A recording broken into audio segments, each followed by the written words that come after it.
Halo semuanya, selamat datang di segmen analisa. Kita bahas terkait dengan peristiwa yang sangat menyedihkan, di mana ada 22 orang pekerja terdiri dari 7 pria dan 15 perempuan ditemukan sudah tidak lagi bernyawa akibat kebakaran yang terjadi di gedung Teradron Kemayoran Jakarta Pusat pada hari Rabu 10 Desember 2025. Sebenarnya kalau dari pihak penyidik yang mengatakan dan juga pemilik gedung, ini bukan kategorinya gedung tapi adalah ruko, tapi ada lantai dibuat 6 seperti itu.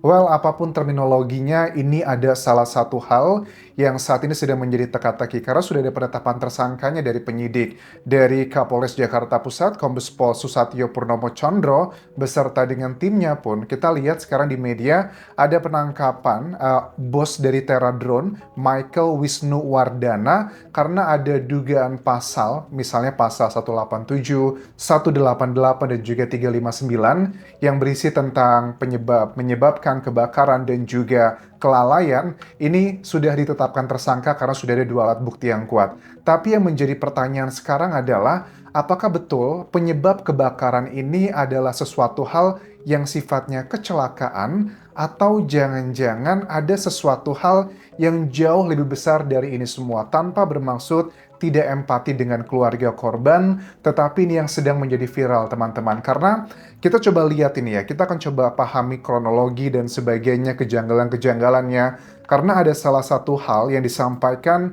dari sosok, aku nggak tahu ini siapakah orang di balik Balkis Humaira 77. Ini kayaknya adalah akun AI ya, tetapi ada seseorang di balik ini semua yang sepertinya banyak sekali mengetahui data-data.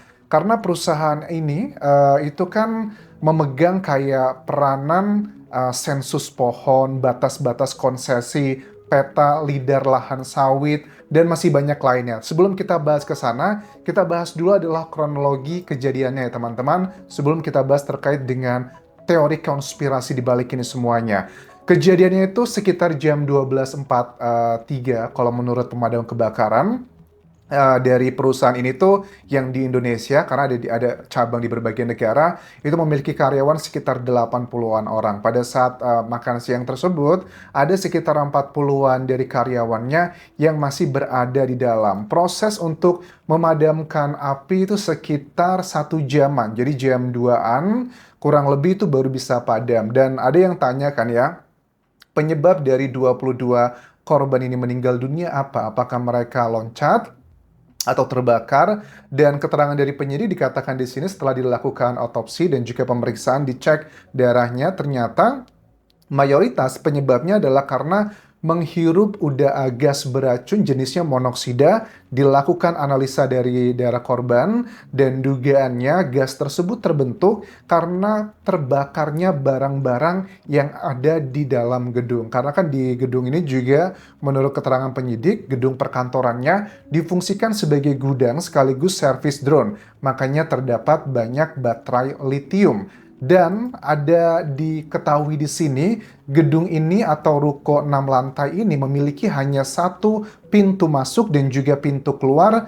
Makanya ini menjadikan bos Teradron Indonesia, Michael Wisnuwardana, ditetapkan sebagai tersangka.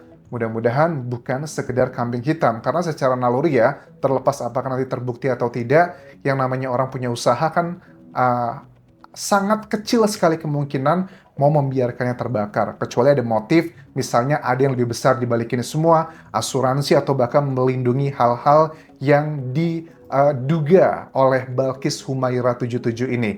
Sebelum kita lihat lebih detail, apa sih yang disampaikan Balkis di sini?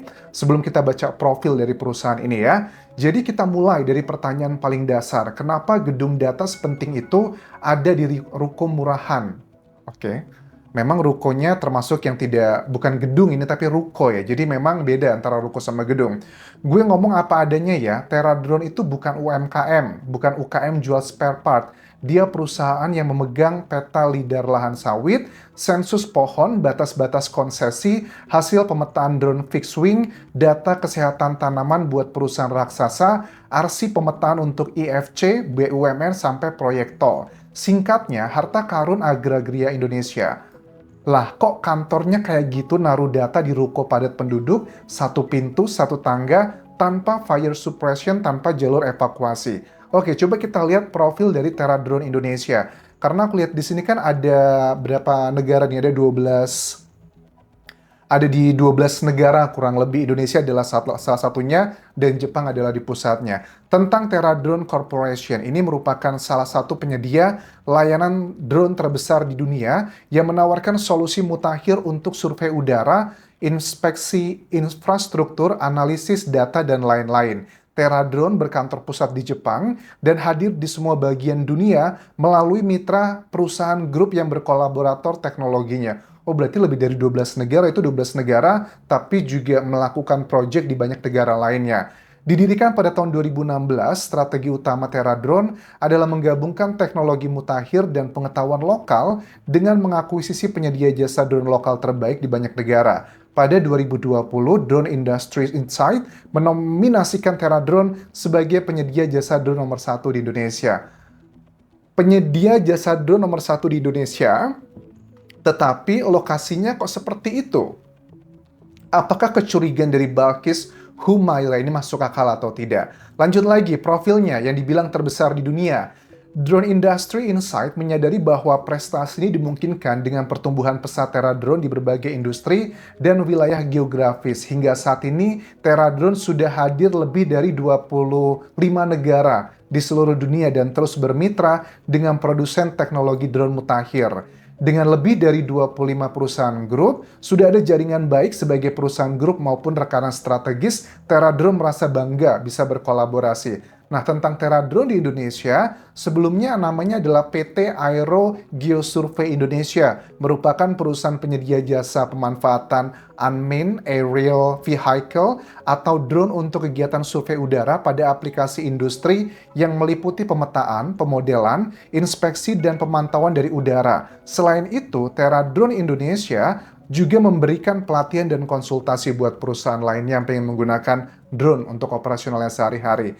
Nah, dugaannya adalah kalau aku tangkap, karena banyak juga nih yang komentar di Instagramku, di Anjasa Semara, Mas Anjas coba dibahas deh itu. Apakah kecurigaan sebagian netizen bahwa ini adanya sabotase, dugaannya untuk melindungi hal-hal yang sekarang sedang terjadi di Indonesia, misalnya dengan kebanjiran yang ada di Sumatera, di Aceh, di Sumatera Barat, Sumatera Utara, itu kan banyak gelondongan-gelondongan kayu yang dugaannya efek juga dari pembalakan liar plus juga dengan perkebunan sawit yang menyalahi banyak aturan. Kan banjir itu sebenarnya terjadi kan memang kita akui adalah salah satu penyebabnya karena memang ya cuaca. Nggak cuma di Indonesia tapi juga di Thailand dan juga Malaysia. Tapi yang membedakan kalau banjir di sebagian wilayah Malaysia dan juga Thailand itu nggak ada kayu-kayu gelondongannya kayak di Indonesia. Tidak juga berlumpur seperti itu. Jadi memang ada peran besar dari pemegang-pemegang kebijakan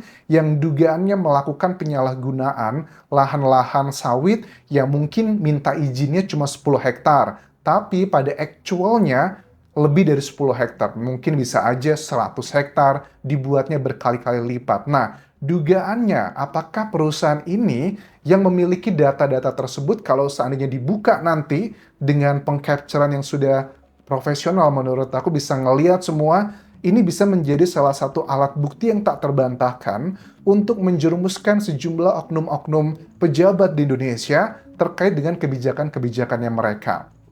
Oke, lanjut lagi ya, apa yang disampaikan dari Balkis Humaira 77 ini. Lah kok kantor kayak gitu naruh di data ruko dengan padat penduduk, satu pintu, satu tangga tanpa fire suppression, tanpa jalur evakuasi. Ini kayak lo nyimpen berlian triliunan rupiah di kamar kos berlantai triplek. Siapa yang ngambil keputusan? Kenapa manajemen setega itu sama karyawan sendiri? Dan yang bikin gue makin nggak ngakak getir, baterai lithium kelas industrial yang lo tahu sendiri kalau salah sikat dikit bisa meledak, malah ditumpuk kayak kardus minyak goreng. Kayak bilang, ya udahlah nanti juga aman, padahal enggak. Dan hasilnya ya lo lihat sendiri. Tapi justru di sini letak gelapnya keputusan sembrono, kayak gini punya efek samping yang kebetulan sangat menguntungkan banyak pihak. Nah, ini yang jiwa-jiwa kecurigaan detektifnya, wah, apakah itu dibuat sengaja seperti itu gitu loh. Tapi kan secara logika, masa sih seorang pengusaha mau menghancurkan perusahaannya sendiri, kecuali memang ada oknum-oknum, misalnya demi asuransi atau demi mendapatkan hal yang jauh lebih besar. Lo tahu kapan kebakaran ini terjadi? Kata Balkis ya. Saat negara lagi perang besar dengan mafia sawit dan mafia tanah. Ini bagian yang bikin bulu kuduk gue berdiri. Pemerintah lagi bersih-bersih 6,4 juta hektar lahan sawit bermasalah. Undang-Undang Cipta Kerja lagi ngejar perusahaan supaya buka poligon konsesi. BPN lagi bongkar manipulasi data batas lahan. Pemerintah daerah lagi audit HGU yang mencurigakan. Dan di tengah panasnya situasi itu, server salah satu pemegang data paling lengkap di Indonesia kebakaran. Gue nggak nuduh siapa-siapa. Tapi timingnya itu, aduh jangan salahkan gue kalau naluri detektif langsung aktif. Karena gini logikanya, banyak perusahaan sawit takut audit poligon, make sense. Banyak kasus lahan masuk kawasan hutan, lagi diawasi, make sense. Banyak HGU, hak guna usaha, bermasalah, lagi ditarik. Banyak konglomerat lagi ngebut pengurusan legalisasi dan tiba-tiba BEM gitu ya, ruko yang isinya harta bukti digital itu angus. Ya ini karena salah satu bagian alat bukti, ya alat bukti kan ada keterangan saksi, keterangan ahli, keterangan terdakwa, petunjuk dan juga surat. Kalau lo pikir ini semua kebetulan, ya mungkin lo orang paling optimis di dunia ini. Data Teradrone bukan sekedar peta, ini senjata politik dan ekonomi. Oke, kecurigaan dari sosok di balik Balkis Humaira akun ini menurut aku cukup masuk akal. Karena tapi dengan kalau perusahaan Jepang ya, setahu aku tuh perusahaan Jepang itu mereka punya lapis-lapis sistem keamanannya. Kalau data di Indonesianya hilang, hangus, biasanya mereka punya data di pusatnya. Karena yang menjadi permasalahan sekarang adalah data-data, capture-capture. Karena kalau aku lihat dari Teradrone Indonesia itu kan sudah bekerja sama itu banyak, bukan cuma dengan perusahaan swasta, tapi juga dengan perusahaan pemerintah untuk melakukan pemetaan seperti sawit, tanah-tanah. Nah, yang aku tangkap di sini adalah kalau seandainya data-data dari drone-nya kan pasti berkualitas tinggi, akan melihat mappingnya, pemetaannya, bagaimana luas dari misalnya adalah sawit di daerah-daerah yang masuk dalam kawasan hutan, apakah betul yang diizinkan itu sesuai dengan yang actual ditanamnya, plus juga dengan kondisi actualnya seperti apa. Ini akan jatuhnya nanti kalau dalam persidangan sudah ada penetapan tersangka dalam kasus yang ya musibah banjir yang ada di Sumatera, itu kan nanti ada keterangan ahli. Apakah dengan data-data ini misalnya dari Teradrone Indonesia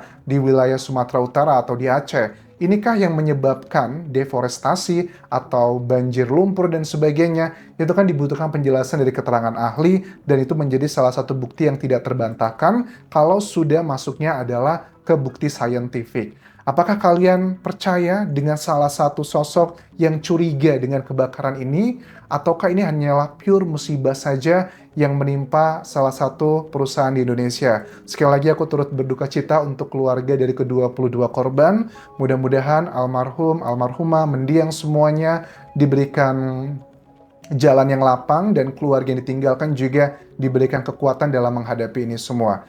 Dan aku rasa penyidikan investigasi terkait penyebab kebakaran ini harus benar-benar didalami. Kalau betul ini hanyalah korsleting listrik misalnya yang paling umum, apakah betul itu kejadiannya pure seperti itu atau seolah-olah dibuat kayak seperti kecelakaan atau dugaannya sabotase. Terima kasih sudah menonton, sampai ketemu lagi di video berikutnya. Tinggalkan like dan juga komen, subscribe channel YouTube ini, follow Instagram, Facebook pageku dan juga akun TikTok yang Jasa Asmara. Bye.